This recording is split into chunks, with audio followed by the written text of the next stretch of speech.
একটি শোক সংবাদ। অত্যন্ত দুঃখের সাথে জানানো যাইতেছে যে আপনারা সবাই এবার চুনা খেতে পারেন। আপনাদের সাথে সাথে একই চুনা আমিও খেতে পারি। সম্প্রতি নেদারল্যান্ড ও বেলজিয়ামে লঞ্চ হয়ে গেল সিএফ মোটো 125 এনকে ফান মেশিন। লঞ্চিং কালারের সাথে আরো একটি নতুন কালার হিসেবে দেখা গেল এই বাইকটিকে। সেটি হচ্ছে সম্ভবত মেটালিক ব্ল্যাক। আমি ভাই কালার চিনি না, এটা শোক সংবাদ না। শোক সংবাদ হচ্ছে এর দাম।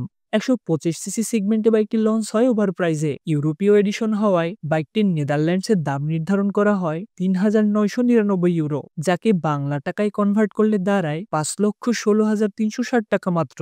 অন্যদিকে বেলজিয়ামে এর দাম নির্ধারণ করা হয় ৩,৬৯৯ ইউরো, যাকেও বাংলা টাকাতে কনভার্ট করলে দাঁড়ায় ৪,৮৯,৭৪৭ টাকা। ১২৫ সিসি সেগমেন্টে বাইকটির দাম অত্যন্ত বেশি বলে আমার কাছে মনে হয়েছে। তবে খুশির বিষয় হচ্ছে চাইনিজ বাইকের দাম বরাবরই আমাদের দেশে কম হয়ে থাকে। আবার দুঃখের বিষয় হচ্ছে ইউরো এডিশনের বাইকগুলোর দামও তুলনামূলক বেশি হয়ে থাকে। যেমন কেটিএম দাম যখন প্রথম বাংলাদেশে লঞ্চ হয় তখন এর দাম নির্ধারণ করা হয় ৬,৫,০০০ টাকা।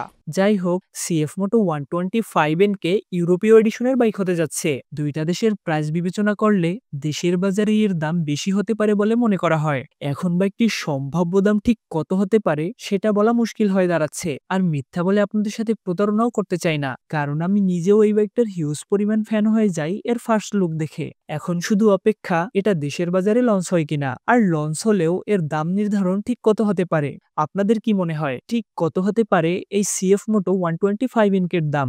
সিএফ মোটো 125 এনকের স্পেসিফিকেশন নিয়ে আমি একটা ডিটেল ভিডিও বানিয়েছি, কেউ চাইলে এখান থেকে ভিডিওটা দেখে আসতে পারেন। শেষ পর্যন্ত সাথে থাকার জন্য আপনাদেরকে ধন্যবাদ।